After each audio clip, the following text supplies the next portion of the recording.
పంచాయతీరాజ్ శాఖపై సచివాలయంలో మంత్రి సీతక్క గ్రామీణ రహదారుల అభివృద్ధిపై అధికారులతో సమీక్ష నిర్వహించారు. సిఆర్ఆర్, ఎంఆర్ఆర్ విధులు ఉపయోగించే గ్రామీణ రహదారుల అభివృద్ధి కోసం కృషి చేయాలని కోరారు. పంచాయతీలు, గ్రామీణ స్థానిక సంస్థలతో వివిధ అభివృద్ధి పనుల కోసం ప్రతిపాదనలు సిద్ధం చేయాల్సిందిగా సంబంధిత శాఖల అధికారులను ఆదేశించారు. నాణ్యత లోపిస్తే కఠిన చర్యలు తప్పవని హెచ్చరించారు. సచివాలయంలో మంత్రి పొన్నం ప్రభాకర్ ను బత్తి సోదరులు కలిశారు. ఈ నెల 8వ తేదీ నాంపల్లి ఎగ్జిబిషన్ గ్రౌండ్ లో చేసే ప్రసాదం పంపిణీ కార్యక్రమానికి పొన్నం ప్రభాకర్ ని ఆహ్వానించారు. నాంపల్లి ఎగ్జిబిషన్ గ్రౌండ్ లో చేసే ప్రసాదం కోసం వచ్చేవారికి ఎలాంటి ఇబ్బందులు లేకుండా అన్ని ఏర్పాట్లు చేస్తున్నట్లు మంత్రి తెలిపారు. సీఎం రేవంత్ రెడ్డిని దేశీ గోవంశ రక్షణ సంవర్ధన సమితి సభ్యులు కలిశారు.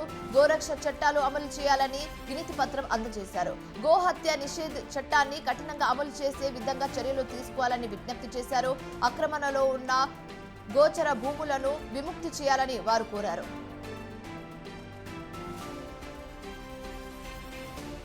తెలంగాణ డిగ్రీ మొదటి సంవత్సర సీట్లను ఉన్నత విద్యా మండలి కేటాయించింది. ఫస్ట్ ఫేజ్ సీట్లను విద్యాశాఖ ప్రధాన కార్యదర్శి బుర్రా వెంకటేశం ప్రకటించారు. ప్రతి సంవత్సరం దోస్తు ద్వారా ప్రభుత్వం డిగ్రీ అడ్మిషన్లు ఇస్తుంది.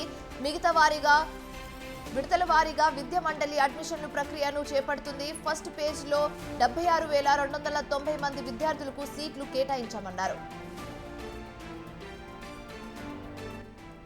వరంగల్, ఖమ్మం, నల్గొండ పట్టభద్రుల ఎమ్మెల్సీ ఉప ఎన్నికల కౌంటింగ్ క్రమంలో అనుమానాలున్నాయని బీఆర్ఎస్ ఎమ్మెల్సీ అభ్యర్థి ఏనుగుల రాకేష్ రెడ్డి అన్నారు. కౌంటింగ్ లో అనేక రకాల అవకతవకలు జరిగాయన్నారు. ఎన్నికల సంఘంపై నమ్మకం ఉంది, కానీ ఆర్ఓ వ్యవహారం బాగలేదన్నారు. పారదర్శకంగా కౌంటింగ్ జరగాలన్నారు. ప్రభుత్వ పాఠశాలల్లో మొదలుపెట్టిన పనులను వేగవంతంగా పూర్తి చేయాలని జిల్లా కలెక్టర్ సిక్తా పట్నాయక్ తెలిపారు. హనుమకొండ ప్రభుత్వ పాఠశాలలో వివిధ పనులు కల్పనకు అమ్మ ఆదర్శ పాఠశాలల కమిటీల ఆధ్వర్యంలో మొదలైన పనులను పాఠశాలలు ప్రారంభించడానికి ముందే పూర్తి చేయాలని కలెక్టర్ సూచించారు. భద్రాద్రి కొత్తగూడెం జిల్లా కోతులను వెళ్లగట్టుకునేందుకు మనుషులు చింపాంజీ వేషధారణలు ధరించారు.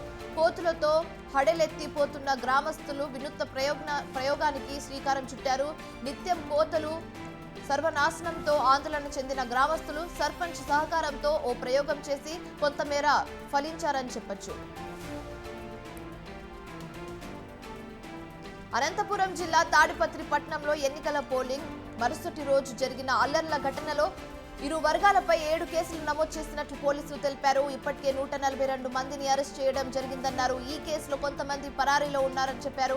అల్లర్ల ఘటనలో నిందితులైన అనంతపురంలోని పోలీస్ స్టేషన్లో లొంగిపోయారు.